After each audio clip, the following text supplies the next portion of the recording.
in this life, in our daily life.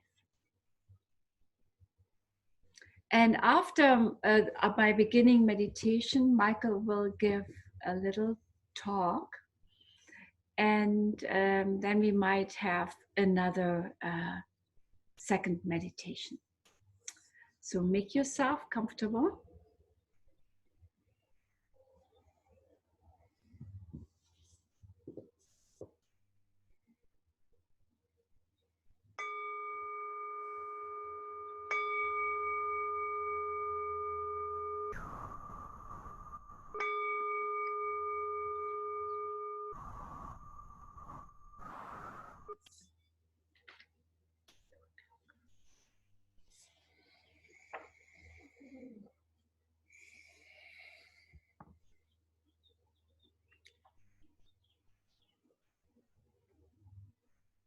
Let yourself settle into the sensations in your body.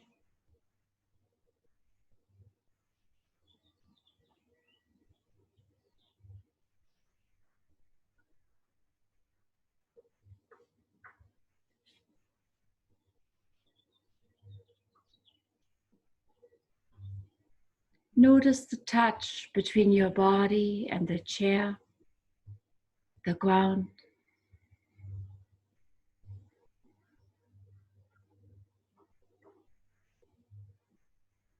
Let yourself feel your body.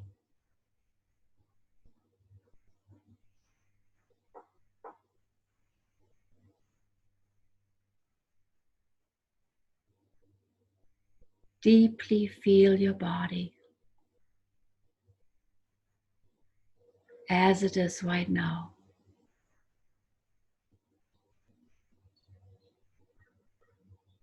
And allow your whole body to be filled with presence.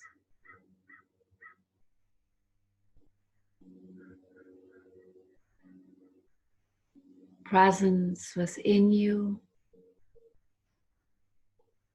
and around you.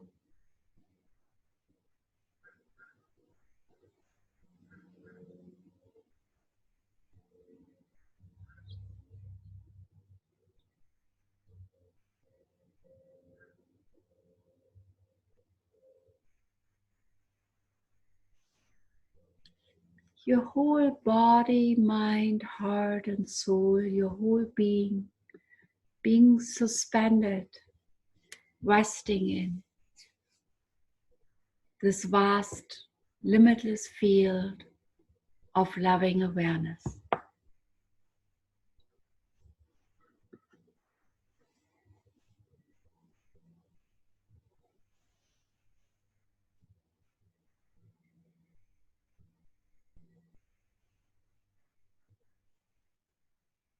And as you feel your body, allow it to relax.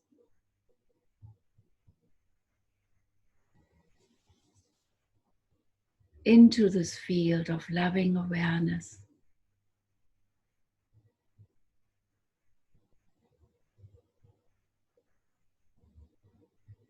Muscles of your face relaxing.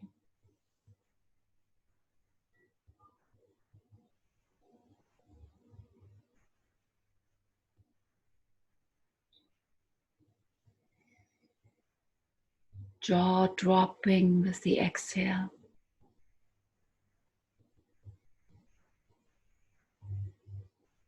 Shoulders relaxing.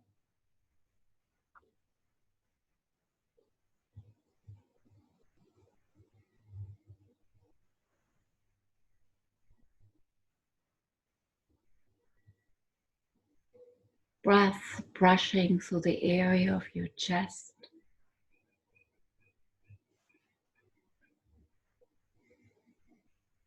Belly softening.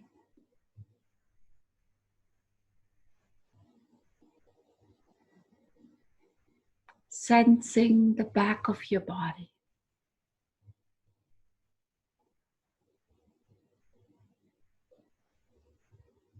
Seat holding up your torso, your spine. strongly.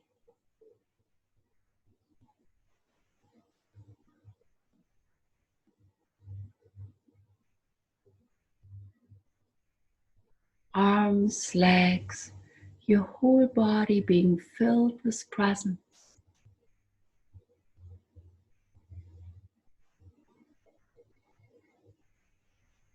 Feeling presence within and around you.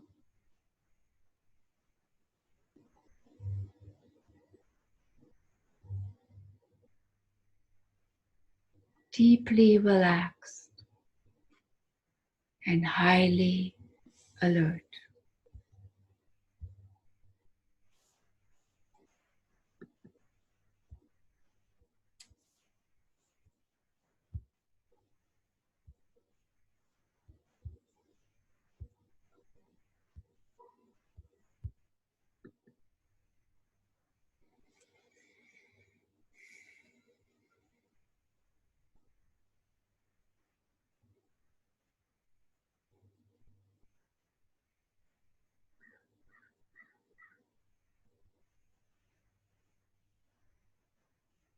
And from this perspective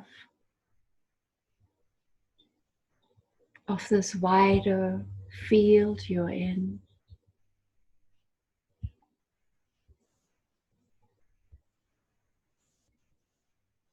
this limitless, boundless space,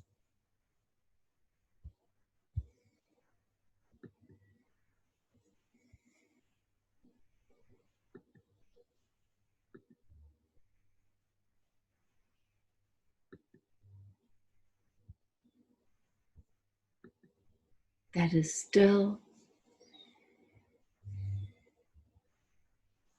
and spacious and knowing.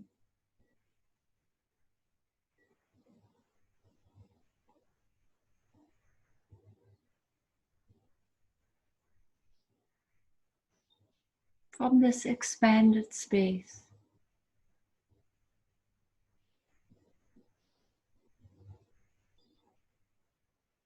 deeply relaxed and highly alert.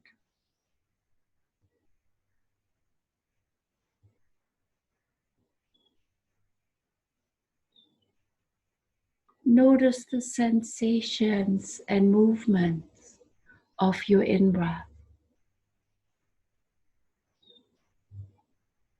and sensations and movements of your out-breath.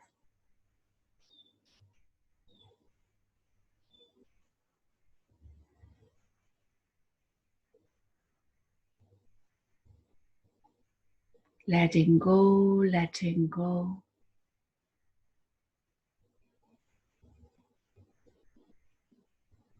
until the next breath brushes in naturally.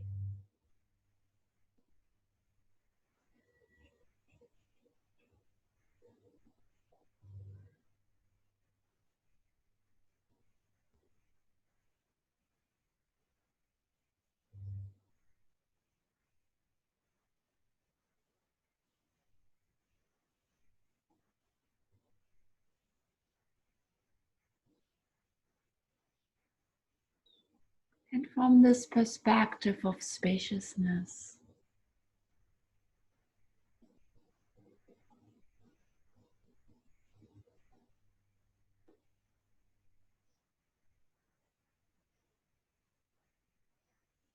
of limitless, loving awareness,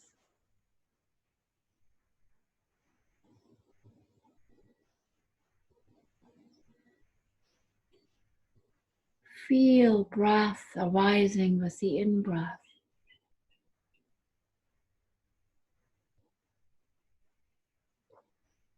breath falling with the out-breath.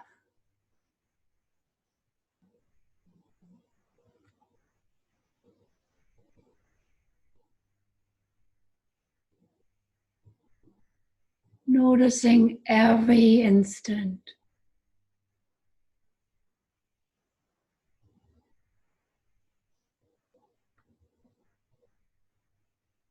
of the sensation and movement of the in-breath.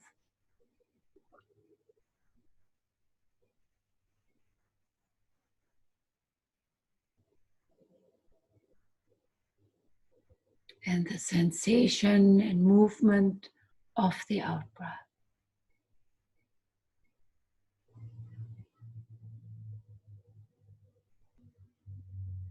Letting go, letting go.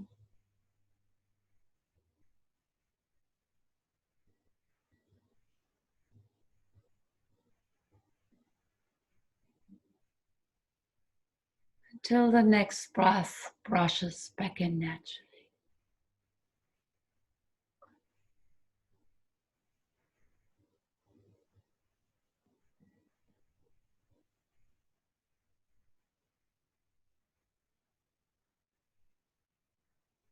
Following every instant of the in-breath, every instant of the out-breath. For a moment, your posture.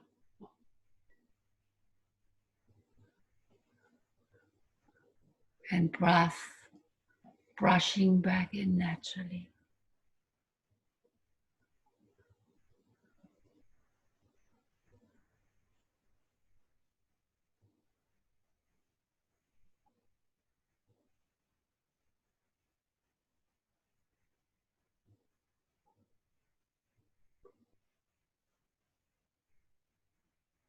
Staying very closely to the sensation and movement of breath.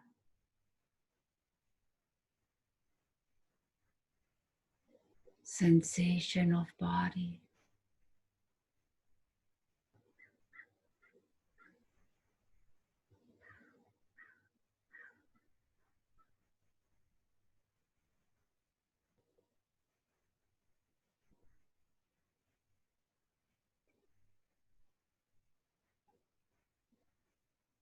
And as you stay very closely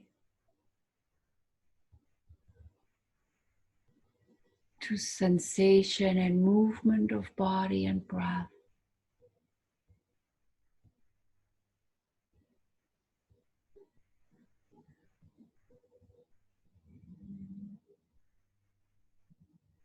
your thoughts calm down.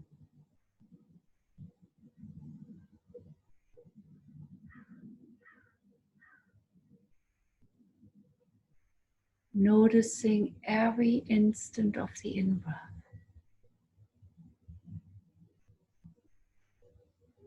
every instant of the out-breath.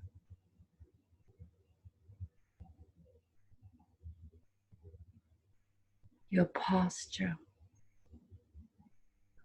breath brushing in naturally.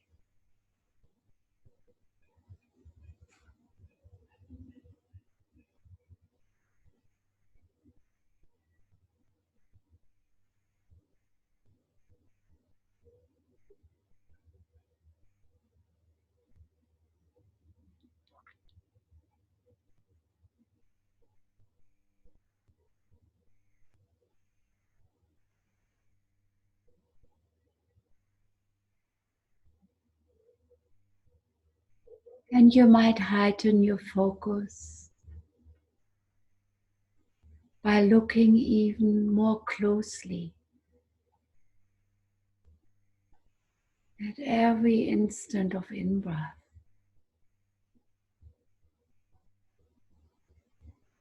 Relaxed and very alert.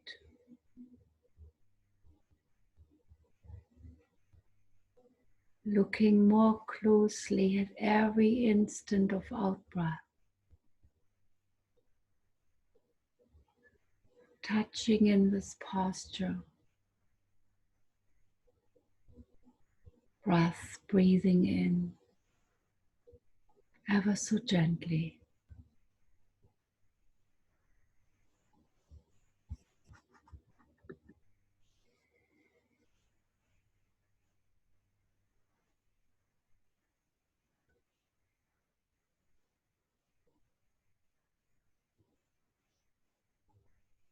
Whenever your mind gets distracted,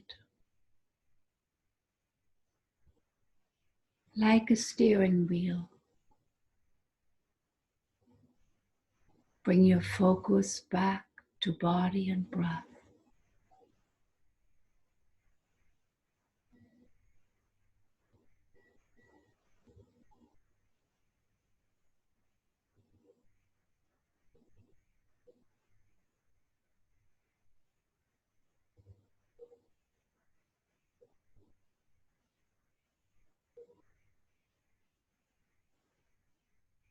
Increasing the intensity of your focus with each moment of in-breath, each moment of out-breath.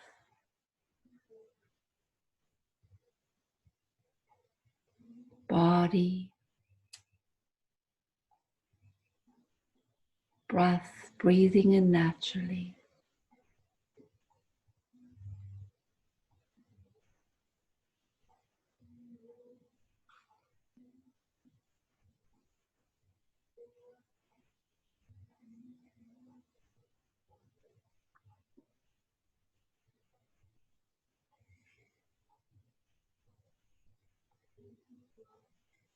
Then you might want to ease up a little bit, just a little bit.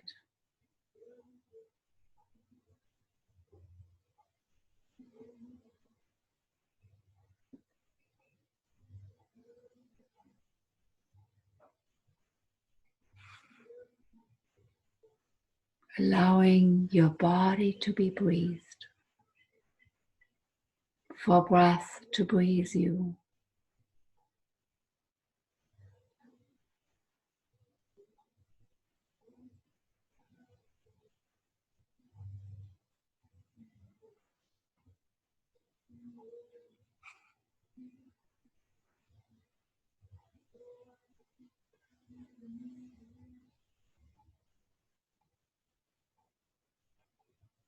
And in very small increments,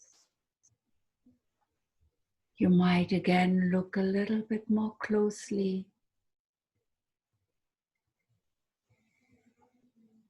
You might ease up again.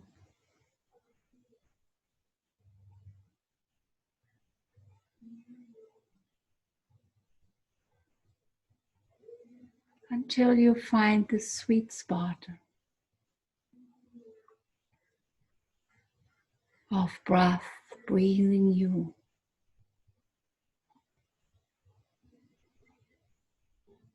Your body, mind, and heart being breathed.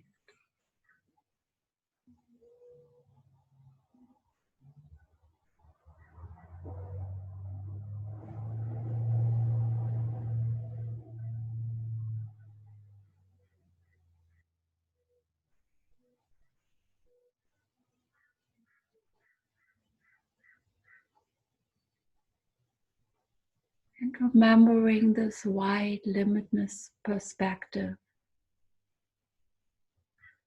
within and around you.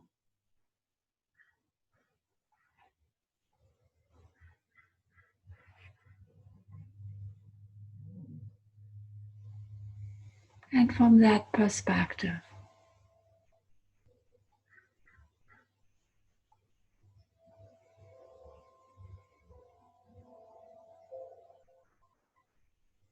notice every instant of the in-breath, every instant of the out-breath, posture, in-breath,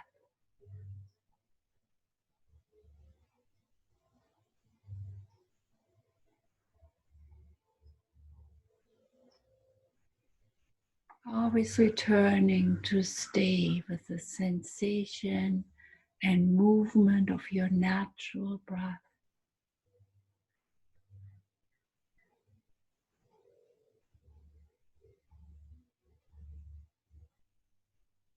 And from this wide perspective of limitless awareness, Allow your body to be breathed.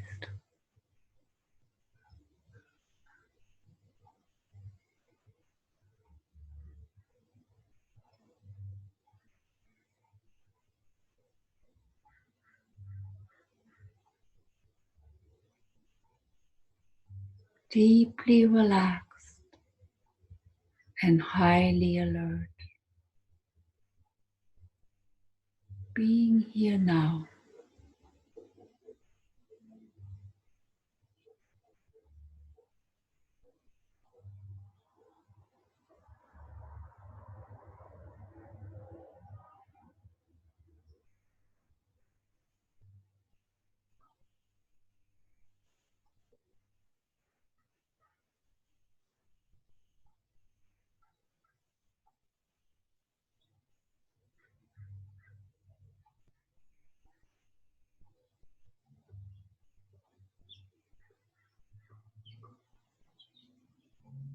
From this wide, limitless place of awareness,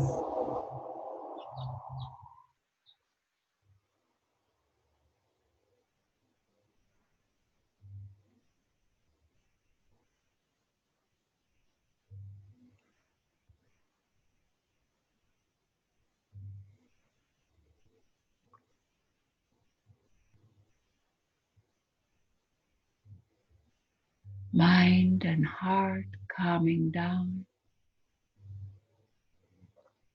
your body being breathed.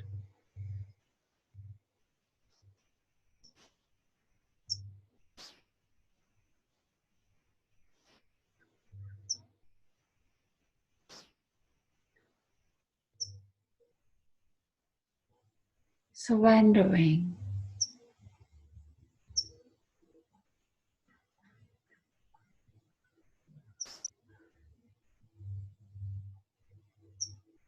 to breath breathing you.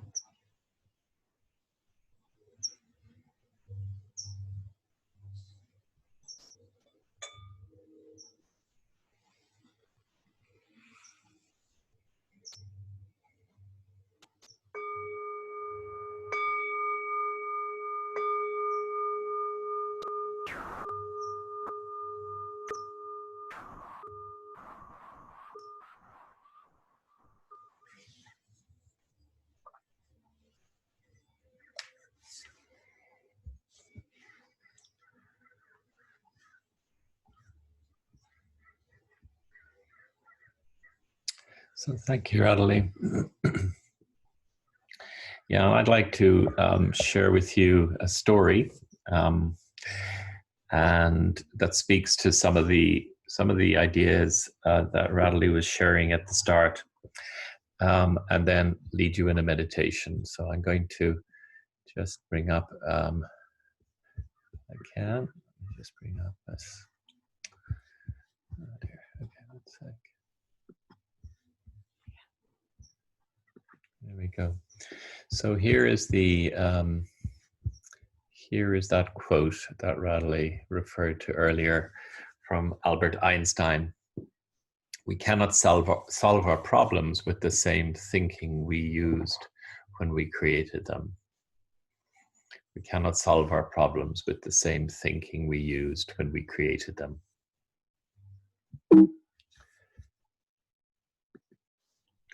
The story I want to share with you is the story of the rainmaker of Kiao Chao, which is a particular canton or area in China. And this is a story that the great psychologist Carl Jung often told, especially later in life. And in fact, he's said to have said to his students, never give a seminar without telling this story. He felt it was that important.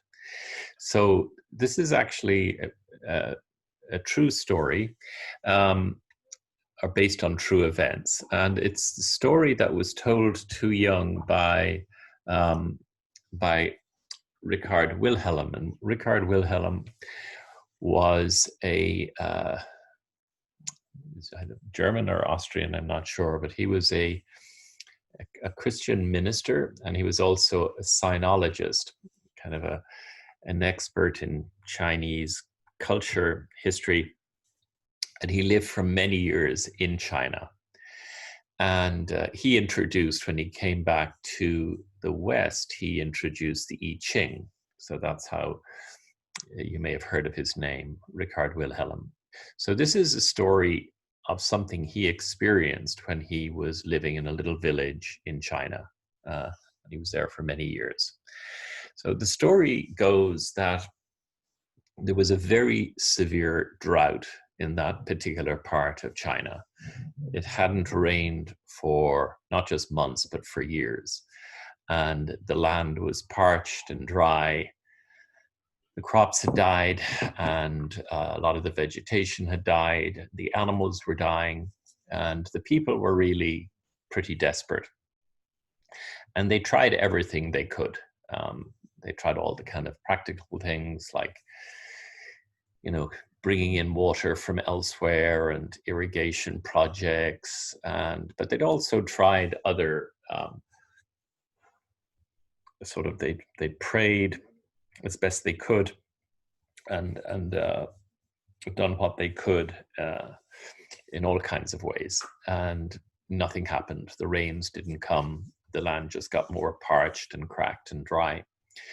And then somehow they got word of a rainmaker, somebody who could make rain, who lived in a neighboring area called Kiao Chao. And so they invited this rainmaker to visit them. And so after some time, and this was the days of traveling in horse and cart, the rainmaker arrived. And he arrived into the village where Wilhelm was living with the others. And it's said that when Wilhelm describes that when the rainmaker got out of his carriage and stood there and everybody went up to greet him, he was a little man and with a kind of a wizened face, and that he seemed to be kind of just sniffing the air as if he was smelling something. And he had a look on his face of, like he wasn't smelling something particularly good. And so he said, when the villagers asked him, well, what can we do for you, to help you with your work? He said, well, I need a little cottage where I can go and where I can be on my own. And so there was a little cottage at the edge of the village, and they brought him there, and he went in and he pulled the door closed behind him. And that's the last they saw of him. He stayed in there all that day. He'd said to them, just leave my food at the door. And so they'd come twice a day or 3 times a day and leave a basket of food at the door. And but they never saw the door open. They'd leave, and obviously he would wait until they were gone or whatever. And anyway, so that all happened through the first day and through the second day. And then it was coming into the third day, and nothing had changed. And the villagers were kind of beginning to wonder what was going on here. Nothing had changed, but on the morning of the third day, very early in the morning, when they kind of looked out their windows, they saw sort of hanging over the fields, there was this heavy mist. And there hadn't been anything like a mist for a long time. So this was really unusual. So they wandered outside, opened the doors, wandered outside, and the mist was turning into a light rain, sort of a drizzle. And then as the morning went on, the drizzle turned into a light rain, and then into a heavy rain. And by early afternoon, it was snowing. And they couldn't believe this. They couldn't believe the rain, but the snow. This was just unheard of. And so they all kind of went to the little hut, and the door opened, and out came the rainmaker. And the Wilhelm rushed up to him and said, what did you do? I mean, I'll go the actual kind of verbatim conversation in a moment, but basically wanted to know what he'd done to make the rain happen. And he said to him, they call you the rainmaker. Tell us how you made the rain. Tell us how you made the snow. The rainmaker replied, I didn't make the snow. I'm not responsible for it. And Wilhelm replied, but what have you done in there these past 3 days? Because something you've done must be connected to what's just happened. How do you explain it? And he said, I can explain that, the rainmaker replied. He said, I come from another country where things are in Tao. Here, they're out of Tao. They're not as they should be by the ordinance of heaven. Therefore, the whole country here is not in Tao. And I also am not in the natural order of things when I'm in a disordered country. So I had to wait until I was back in Tao, and then naturally it rained. So where he came from, the land and the people were in Tao, and in Tao as in Tao, as in Tao, as I understand that is in harmony with the deepest natural rhythm, the deepest nature of reality. That the land and the land is always in Tao. Well, the land clearly wasn't where the drought was, but nature is always in Tao. But the people can come out of Tao, can come out of that balance and out of that harmony, and then that affects others, and it affects the land. So when that happens, and he sensed that when he got out of his carriage and he smelled the air, and it was there was something in the air. What he was sensing was that sense of this land, this place, these people are out of Tao, and that affected him. So that's why he needed to be alone until once more he was back in harmony with the deepest nature of things, with the deepest nature of reality. And then what happened. The right thing happened. It rained. So that's the story. And it's also, I think, a reply to that, or a comment that speaks to that saying of Einstein's, we cannot solve our problems with the thinking that created them. The thinking that created them is that out of Taoness. And so we need to come back into Tao. We need to come back into that other kind of mind, that other kind of heart. And so the question this story brings me to is, what brings me into Tao? When I'm out of Tao, I can sense that. What brings me back into Tao?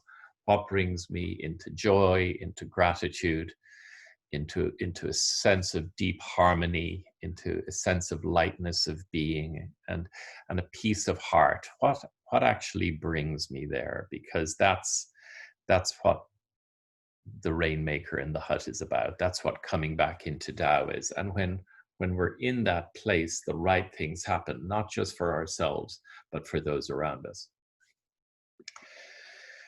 So with that, I'd like to lead you in a short meditation.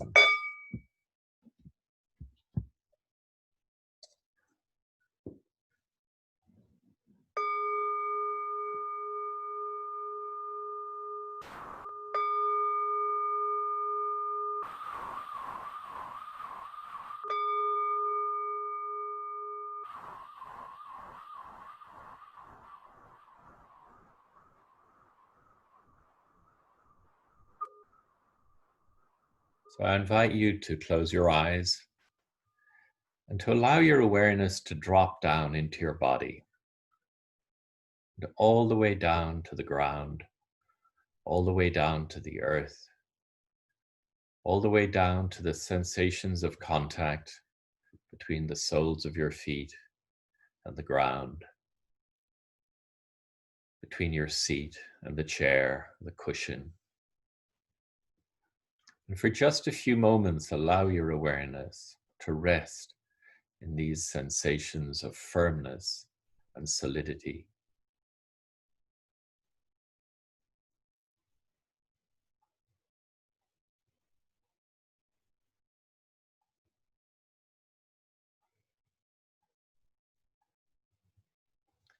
When you're ready, I invite you to allow your awareness to rise up and fill the whole space of your body, from the soles of your feet to the crown of your head, mindfully aware.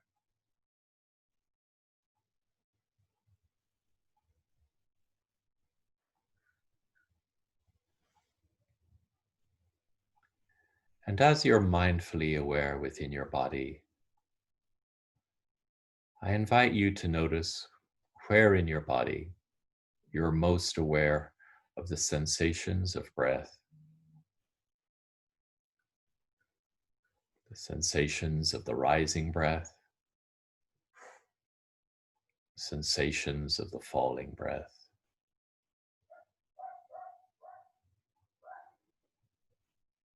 Wherever you're most aware of those sensations of breath, allow your awareness to alight on the sensations of breath, like a feather on a wave.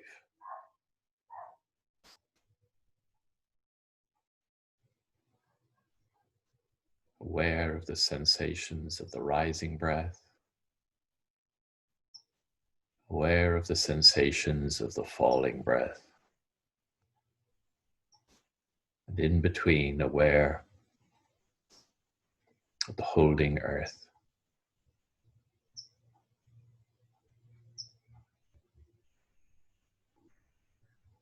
And allow your awareness to be carried on the sensations of the rising breath, the sensations of the falling breath,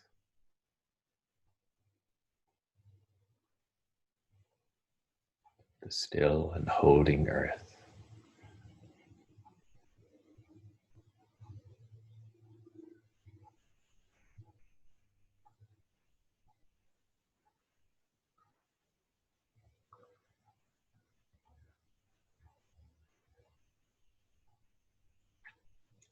And as your body continues to breathe,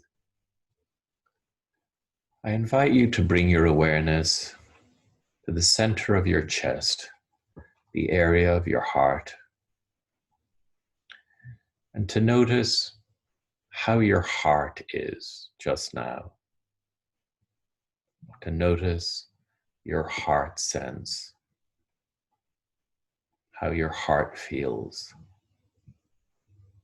how your body feels in that area of your heart.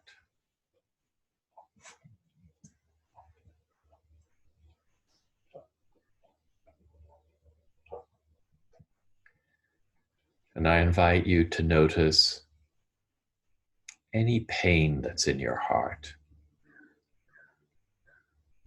any grief, any sadness,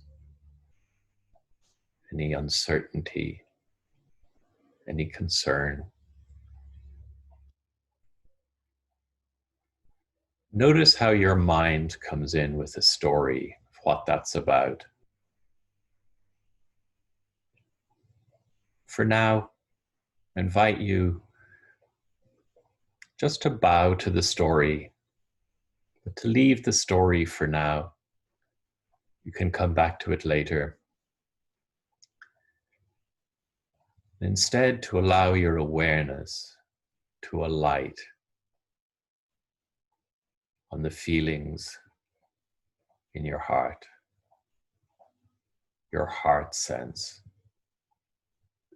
felt sense of your heart. And for just a few moments, I invite you to allow yourself to feel what you're feeling.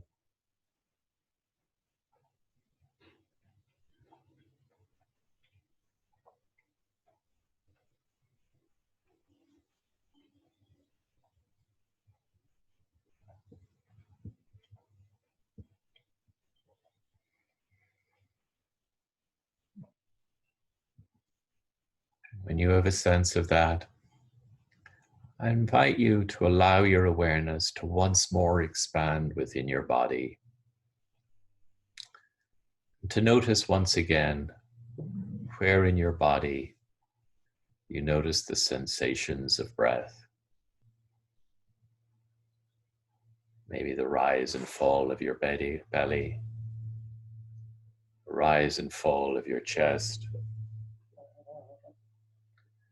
subtle flow of air moving in and out of your nostrils.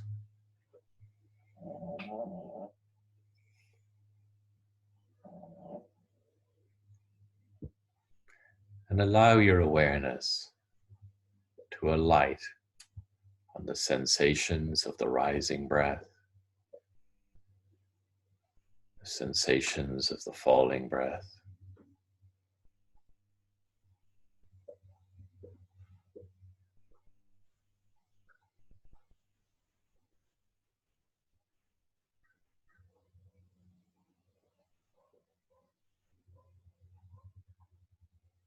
And I invite you, the sensations of the rising breath, breathe into the pain in your heart. With the sensations of the falling breath, to release your grip on the pain in your heart. Breathing into the pain, the rising breath, releasing the pain with the falling breath.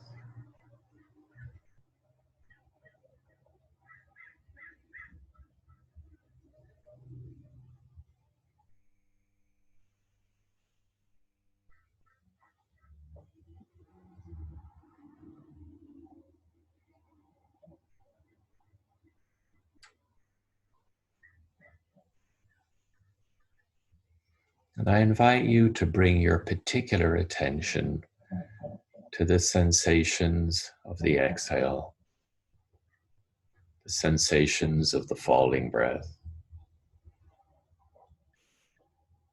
And I invite you to let go with the sensations of the falling breath, all the way through the falling breath, letting go, letting go, letting go, even beyond the end of the exhale, continuing to let go, until the next breath flows in effortlessly as the body breathes all by itself.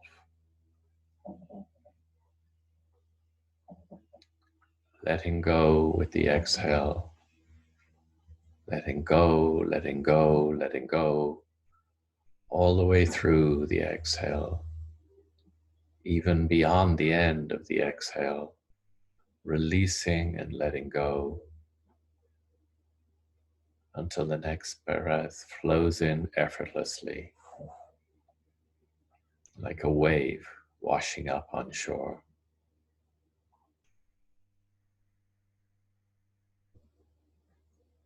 And I invite you to allow the falling breath, to allow the exhale to flow through the wounds in your heart.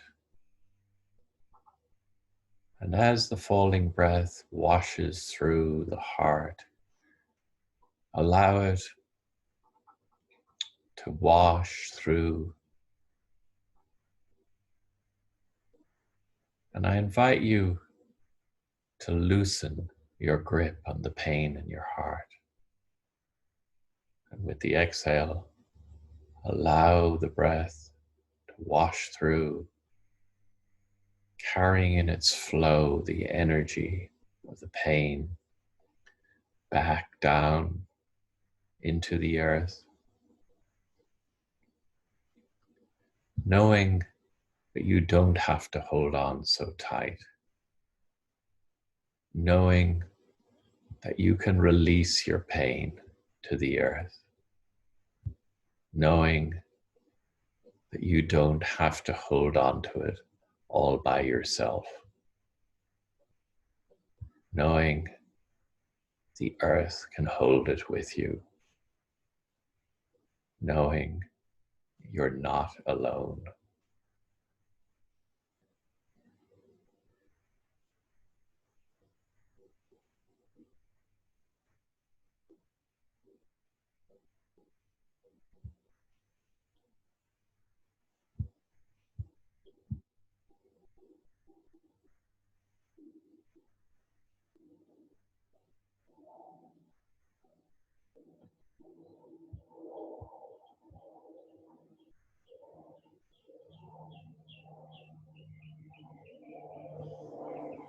For just a little while, allow yourself to be carried in the effortless flow of the body's breathing.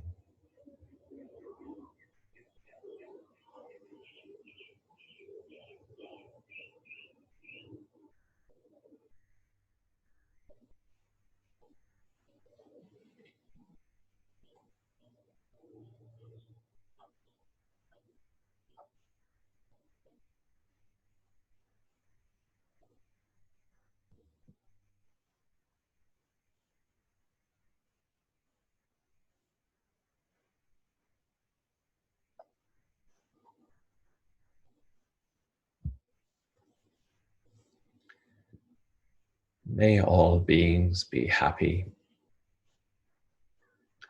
May all beings be safe. May all beings everywhere be free. And may I become all that I need to become to best enable this to happen for all our relations.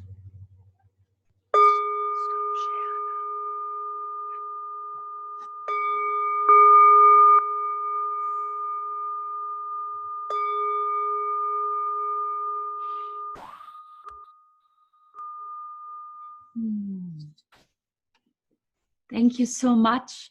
We're wondering if maybe some of you might have questions or comments. You can either maybe raise your hand or type them into, that chat box. We realized last Wednesday that actually worked really well. Or just maybe raise your hand. We see your hands. But I'm just curious if, especially this idea of that we need a different kind of mind to deal with what's ahead of us, if that makes sense, or if there were comments or questions about that.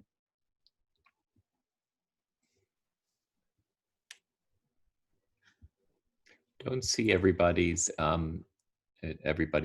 They're not all on screen at the same time. So maybe we just unmute everybody. 1, 2, 3, 4, 5. 29. Let's just unmute everybody. Then if anybody wants to speak. No, there's too many voices. We can't do it. Unfortunately, we have to unmute you singularly because it's too much cacophony when we unmute you all. Yeah, okay. Thanks, Denise. Anybody else with a comment or a question? Don't have to. Is that Carol putting your hand up? Okay. Let's unmute Carol. Okay, Carol. Okay. Oh, hi. Good morning. Thank you for another wonderful hour. And Michael, during your meditation, the image or the sensation, the sensation of the breath, like a feather on the wave, kind of provided, it helped me become a lot lighter and took away some of my sensation of heaviness and, and I love the quote by Einstein, and it's so relevant today. And, you know, I'm not sure how in my own thinking right now that, you know, how I created things, and now, you know, I can't use that same thinking that I used then because we're evolving. I'm evolving, and the earth is. And the story about the Tao and, you know, being out of Tao, and I think that it's real easy to become out of Tao for myself. I mean, I didn't practice yesterday, and I noticed a real shift in that. And so, you know, for me, I need to continue the practice, you know, to evolve and to have my thinking become more relevant to what is happening or what I'm doing today. So thank you very much. Thank you, Carol. Thank you. Thank you so much. I was just can only ditto your experience.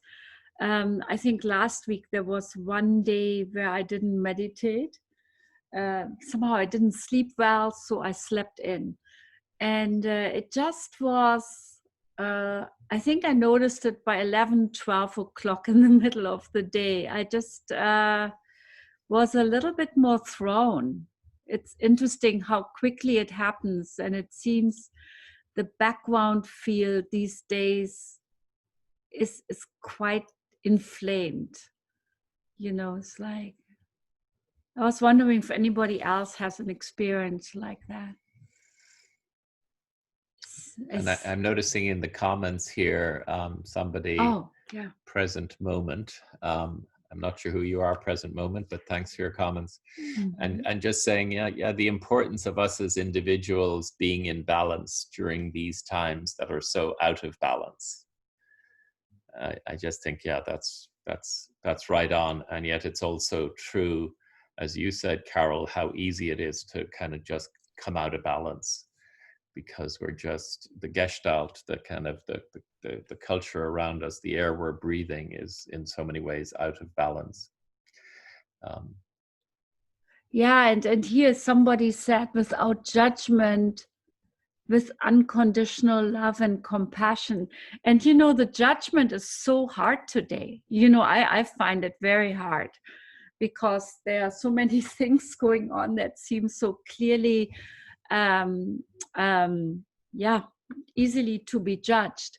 And you know, I was wondering sometimes if we still have to discern, but maybe there's a difference between discernment and judgment. You know, it's like, I guess as a post-war German, I always come back to 1933. It's my, you know, rock bottom in my personal history and or my family's history. And so we have to be awake and discerning, but still keeping an open heart and not be prejudiced, I guess, is important. But it's a very tough one. You know, where's that fine line? And thank you, Callie. Alexandra. Alexandra. Okay. Callie's comment here. As far as keeping in balance, having a Sangha and regular contact with our spiritual support, which are so helpful, as Callie said, can be a real challenge right now because of social distancing. Let's go to, how do we unmute? Hi. Hi, Alexandra. Hi. Actually, all the participants can unmute themselves. Oh, yeah. Okay, great. Okay. That's your little Zoom lesson. I just want to thank you so much for all of the nature connection, because just the last week, I was feeling this kind of malaise and in my body, and I couldn't really pinpoint a cause, but I know that part of it is just that so many things are uncertain. So, which they always are, but at this point in time, they're even more uncertain. And that I followed one of your nature meditations that you had done. And I was out hiking and I just sat by a pool. And for the first time, I realized that these little specks that I had thought were always dirt when I saw them, that they were actually tadpoles. And I know it sounds silly, but just the life that's occurring right now and noticing that that the transitions in the seasons, that there are flowers that are blooming, and the birds. It just brought me such peace and gratitude. So I can't give you enough gratitude for the fact that you constantly bring up our nature connection, because I thought that I was part of it all. Was so calming. Thank you so much, Alex. So thank you so much for that. Yeah, you're welcome. Thanks for expressing it so beautifully. Thank you. Would you say one more thing, Alex? I know you're a school teacher and you work a lot with Zoom. How do people raise their hands? Oh, you go to the participant button. And then at the bottom of your participant button, when you hit it, and that's for all the participants, they can there is a little box that says, invite, mute me, or raise hand. Okay. Thank you. You see that? And so also when you are all muting everyone, you are doing it in the way that you are giving people still have the control to unmute themselves. Great. You in your settings could do it where no one has the control, but yeah, we figured that too for security. We have that option, but thank you. You're welcome. There is Shannon. Shannon, you can unmute yourself, Shannon. You're unmuted. Hi. Hi. Thank you so much for the meditation. It was really lovely. I have a I Ching tattoo on my arm, which is 43 resolution. So anything related with the I Ching, I absolutely love. But what I was going to say is that a couple of weeks ago, we had a meditation with Danjo-san in wherever he is far away. And something that he said in his story was that when you're meditating, to try to think of something outside of yourself. And for me lately, that's been really helpful because I'm constantly when I'm meditating, I'm constantly thinking about myself. And so which I love the metta meditation. I really love that. It's brought me so much joy and so much, self-love. But I'm also finding that what he said about focusing outside of yourself has been so helpful for me to find peace, because it's so interesting that when I turn away from myself in my meditation and focus on the outside world, I find that actually brings me more peace for myself than when I'm thinking of myself. So I just wanted to throw that in, that the combination of the two have been really great, but just trying to focus more on what Danjo-san said is not so much on myself, but on the world, the peacefulness of the world is actually bringing myself more peace. So I just wanted to throw that in and say thank you so much for these meditations. I love them so much. Thank you.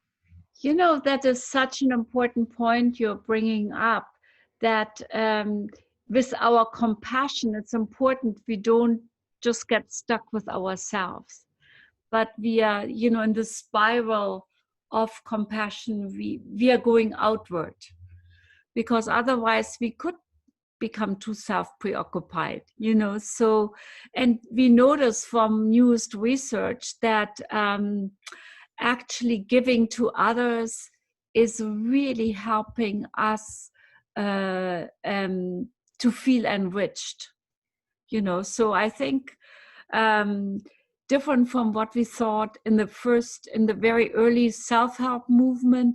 Actually, having this reciprocity between inside and outside and outside and inside and outside is really important. Thank you. And it seems to be something that we have this friend in Dharamsala in India who's who we talked to on the phone the other day, and we were talking about how his community, he's a doctor with the Tibetan community in Dharamsala, and we've had conversations with him before about just the resilience of the Tibetan people, and who've been displaced, who've had to leave, had to leave China, have lost their country, have lost a lot of their culture, and yet have this incredible lightness of heart. Carol, you referred earlier to that kind of quality of lightness. And, Danjo-san was referred to a moment ago. He's a Zen monk, friend of ours in Japan, and he has that quality of lightness of heart. And these Tibetans have this quality of lightness of heart. And one of their kind of core philosophy, and it's very practical philosophy, and the Dalai Lama often says it, is you want to be happy, practice compassion. If you want others to be happy, practice compassion. And it's like as though they've learned this just in a very pragmatic way, that practicing compassion for others actually makes us happier. Mm-hmm. Yeah. Mm-hmm. Any other comments? By Anne, some lovely comments, folks who have to leave. So thank you all. Any final things anybody like to say or share before we go? Thank you all so much for being here. It's been lovely to be with you. See you next Sunday. See you next Sunday. Okay. Take Bye-bye. care. Thank you. Thank Okay. you. Thank you. Have a great day. Bye, Rick. Thank you. Bye. Thank you very Thank much. you. It was great. Bye. It was lovely. Thank you. Hi, I also wanted to say hi to Annette, my friend, and Andrea Arredondo, who I think lives now in Portugal too. So, And hi, Richard. and Richard and Angelica in Vienna, right? Or in Austria. Yeah, I just think it's great, when we had on Wednesday our evening with the rabbi and the minister and the Vedanta nun and the Tibetan Lama. It was just, I think every time we bridge differences, whether it's through countries, continents, languages, class, race, whatever, religions, it's good. That's what our world needs. So let's do. Thank you. Thank you for the Thank gift. you. Thank Bye. you. Bye-bye. Bye-bye. Thank you. So helpful. Thank you. You're welcome. Bye. Thank you. Ciao. Ciao, ciao. Andrea, would you stay on for just one moment? Actually, maybe Annette and Andrea, if Annette is still here. She's gone already. And well, Andrea. Andrea? Oops, not there. Well, I'll say goodbye then. Bye, Denise.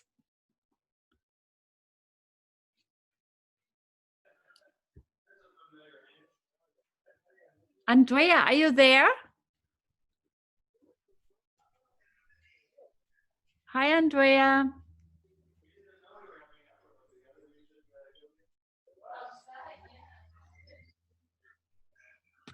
Oh. Andrea?